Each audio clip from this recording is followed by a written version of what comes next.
It was one of those bitter, windy afternoons in a quiet, run-down neighborhood on the edge of Chicago.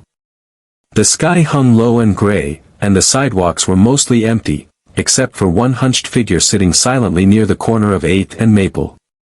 Wrapped in layers of ragged clothing, his face hidden beneath a tattered hoodie, the man looked like a ghost forgotten by time. On the other side of the street, 11-year-old Jordan Thompson clutched a brown paper bag close to his chest. He had just finished his shift at the local corner store where he worked after school. Jordan wasn't supposed to work at his age, but the owner, Mr. Ray, turned a blind eye and paid him a few dollars to sweep floors and stock shelves.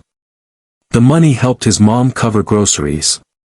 Jordan wore a thin, hand-me-down jacket, his sneakers had holes at the toes, and his backpack was missing a strap. But he never complained. That day, he'd used part of his pay to buy 2 sandwiches from the discount bin. One was for his dinner, and the other he'd planned to share with his little sister, Ava. But as he passed the man on the corner, he slowed down. The man wasn't begging, wasn't holding a sign, just sitting still, shivering slightly, looking lost. Jordan hesitated. The food was all they had for the night. He looked down at the bag. Then back at the man. His mother's voice echoed in his mind, "Kindness is a seed, baby. Plant it, and watch it grow, even when no one's watching." Jordan turned, crossed the street, and approached the man. "Hey, sir, you hungry?" The man slowly lifted his head. His face was thin and weathered. Blue eyes peeked out beneath unkempt hair, and he looked surprised to be spoken to. Jordan opened the bag and handed over one of the sandwiches. "It's turkey and cheese. It's fresh, I promise." The man looked at it like it was gold.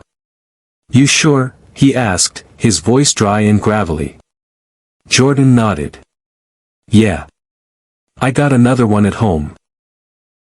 The man took the sandwich with shaking hands, eyes lingering on Jordan's calm, genuine face. "What's your name, kid?" "Jordan," he said. "What's yours?" The man paused. "Tom. Just Tom." "Well, Tom, I hope that helps." Jordan turned to leave, then stopped and fished the small half-full bottle of water from his backpack. "You might need this more than I do." Tom took it, stunned into silence.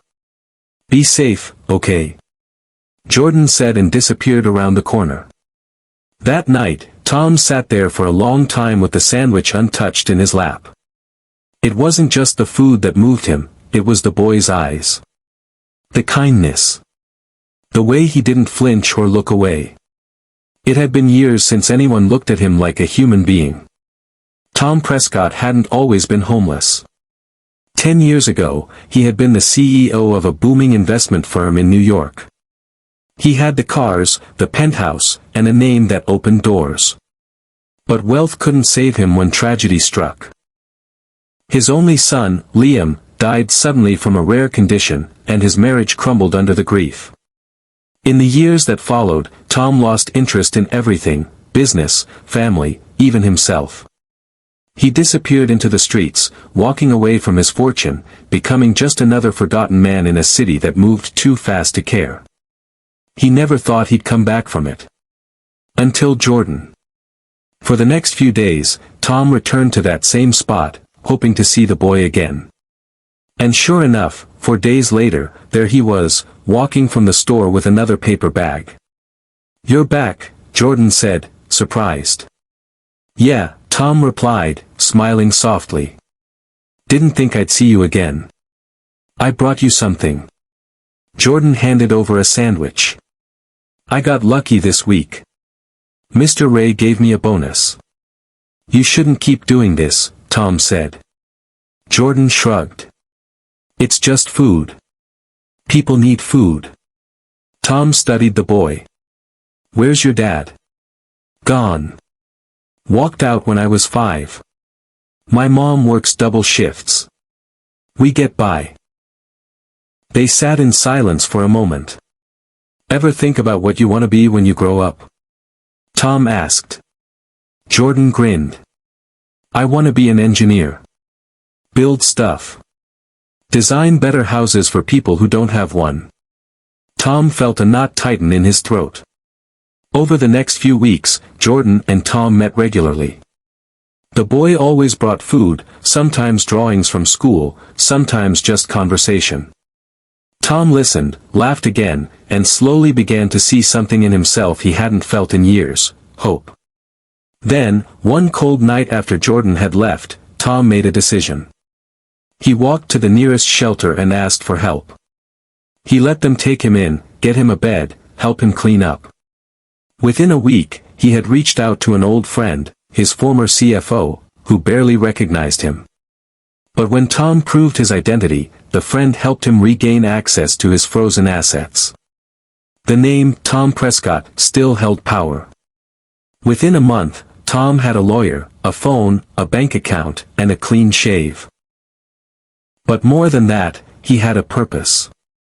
He launched the Liam House Foundation, named after his late son.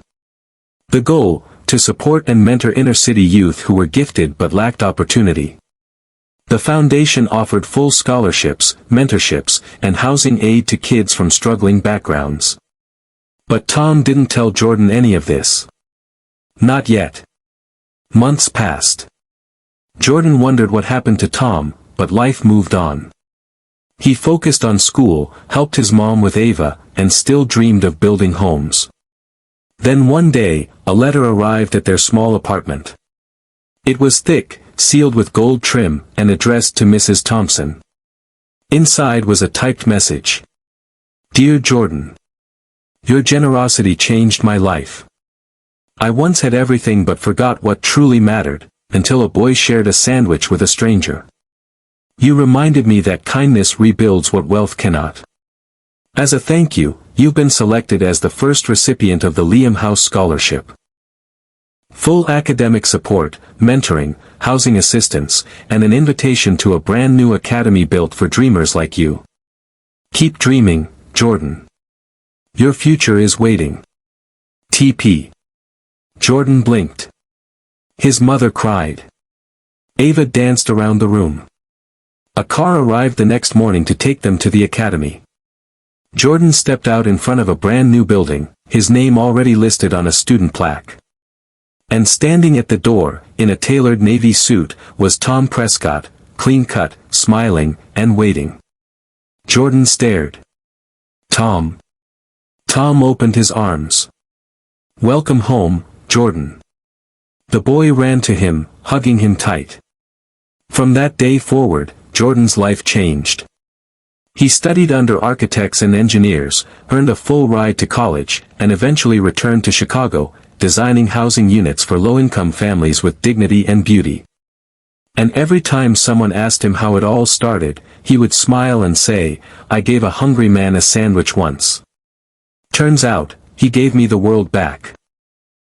Because sometimes, the smallest act of kindness doesn't just change a life, it rewrites destiny.